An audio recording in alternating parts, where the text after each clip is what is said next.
Olá, hoje a gente vai mergulhar no protocolo oficial para avaliação e manejo de síndromes gripais aqui em Florianópolis. Para quem está na linha de frente, dominar esse fluxo é simplesmente essencial. Por isso, vamos passar por cada etapa, passo a passo, para garantir que tudo fique bem claro e seja fácil de aplicar na prática do dia a dia. Antes de mais nada, é super importante ressaltar que todo este guia é baseado no material oficial da Secretaria de Saúde de Florianópolis, feito especialmente para os profissionais da rede. A gente está usando como referência a versão de 8 de maio de 2025. E, como a gente sabe que protocolos são atualizados, fica a dica, é sempre bom dar uma checada se não sair uma versão mais nova, ok? Então, o nosso roteiro vai ser bem direto, seguindo a lógica do próprio protocolo. A gente começa com a identificação do caso, passa pela avaliação dos sinais de alerta, depois mergulha na testagem e no diagnóstico, segue para o manejo e tratamento e termina com os critérios para o fim do isolamento. Vamos lá? Bom, então vamos começar pelo começo, que é o mais fundamental de tudo. Como identificar corretamente um caso de síndrome gripal? Ter essa definição bem clara na cabeça é o que dá o start para todo o resto do atendimento. E olha só, aqui já temos uma primeira distinção crucial que o protocolo faz e que depende da idade. Para pacientes com mais de 2 anos, a gente precisa de um quadro respiratório agudo com no mínimo 2 daqueles sintomas da lista. Já para os pequeninos menores de 2 anos, o critério é mais sensível. Basta ter febre de início súbito e mais um sintoma respiratório. Essa diferença é o ponto de partida de tudo. Certo, agora a gente chega num ponto de decisão que é, assim, extremamente crítico: a busca ativa por sinais de alerta. É exatamente aqui que a gente separa os casos de manejo ambulatorial daqueles que são uma emergência e precisam de atenção imediata.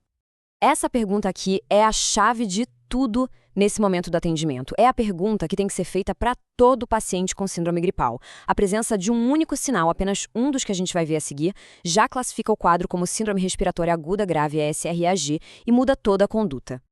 E aqui estão eles, os principais sinais de alerta, as nossas bandeiras vermelhas. Falta de ar, dor no peito, uma saturação que cai para 94% ou menos em ar ambiente, cianose, confusão mental, tudo isso é grave. Nas crianças, a gente precisa ficar de olho em sinais específicos como gemência e tiragem intercostal. Se qualquer um desses sinais aparecer, o manejo muda na hora. Estamos diante de um caso de SARA. Ok, então, se o paciente não tem sinais de gravidade, a gente pode seguir para a próxima fase, que é o diagnóstico. E aqui vem o grande desafio clínico. Na prática, é impossível diferenciar influenza de Covid-19 só pelos sintomas. E é por isso que a testagem se torna o nosso principal instrumento.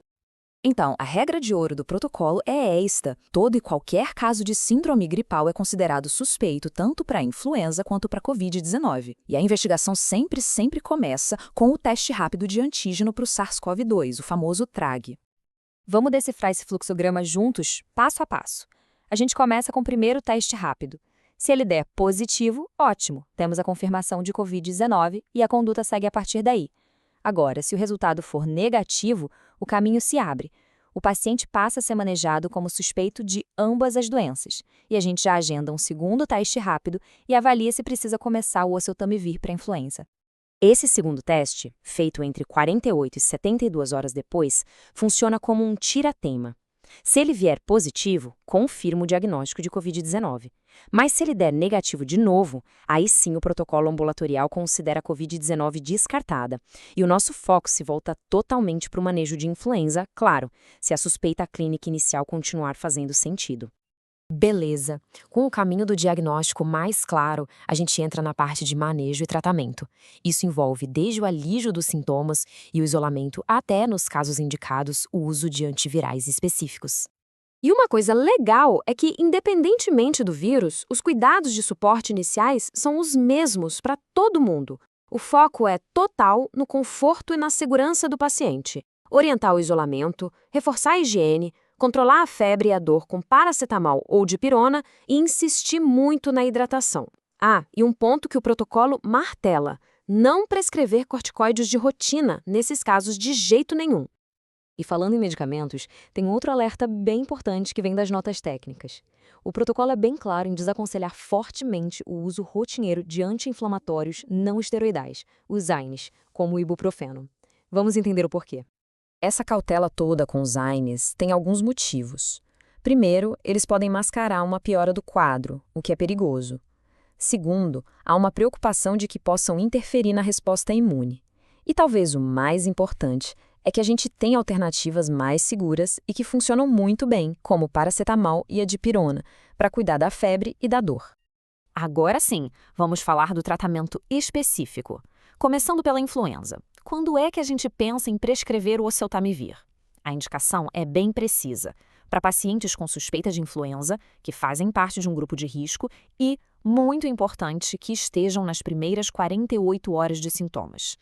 E quem são esses grupos de risco? O protocolo lista todos eles de forma bem clara. A gente está falando de gestantes e puérparas, adultos com 60 anos ou mais, crianças com menos de 5 anos, imunossuprimidos e pessoas com uma série de doenças crônicas, como problemas pulmonares, cardíacos ou diabetes. Estar em qualquer um desses grupos já acende o alerta para o tratamento. E aqui o protocolo traz uma análise bem honesta sobre a evidência do oseltamivir. Os estudos mostram que ele não reduz de forma significativa as internações ou a mortalidade, mas ele dá uma ajudinha, diminuindo o tempo de sintomas em mais ou menos um dia. Então, por que prescrever? Pelo chamado princípio da precaução. Para os grupos de risco, qualquer benefício potencial, mesmo que modesto, acaba superando os riscos, que são bem baixos. Ok, agora mudando o foco. E se o diagnóstico for Covid-19? Aí o antiviral é outro.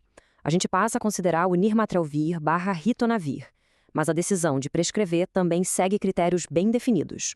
E os critérios aqui são bem rigorosos. É quase um checklist que a gente precisa seguir à risca. Primeiro, tem que ter a confirmação de Covid-19. Segundo, os sintomas precisam ser leves a moderados e ter começado há no máximo 5 dias. Terceiro, o paciente tem que fazer parte de um grupo de risco. E por último, e não menos importante, é fundamental checar se não existe nenhuma contraindicação grave. E para fechar o ciclo de cuidado, a gente chega na última etapa, o passo 9. Quando liberar o paciente do isolamento? Esse é um momento fundamental, tanto para a pessoa que está doente, quanto para a saúde de toda a comunidade. E aqui a regra muda completamente dependendo do diagnóstico. Se o caso não é Covid-19, o critério é bem simples. A pessoa pode sair do isolamento assim que completar 24 horas sem febre e sem usar antitérmicos. Agora, se for Covid-19 confirmado, a história é outra. O protocolo é mais rígido, baseado nos dias de sintoma, geralmente liberando a partir do 5º ou 7º dia, mas isso depende da pessoa estar sem sintomas e, às vezes, de um novo teste negativo. E claro, a gente sabe que nem todo caso é de livro, né? Para aquelas situações mais complexas, que fogem do padrão ou que geram dúvidas, a Secretaria de Saúde disponibiliza uma ferramenta valiosíssima, um canal de apoio clínico. É um suporte direto para ajudar na tomada de decisão. No fim das contas, seguir este caminho estruturado não é só uma questão de seguir regras. É sobre garantir um cuidado padronizado, de qualidade e baseado no que a gente tem de melhor evidência. É uma ferramenta que nos ajuda a manejar esses vírus de forma muito mais eficaz, protegendo não só o paciente na nossa frente, mas toda a comunidade. Obrigado por acompanhar este guia.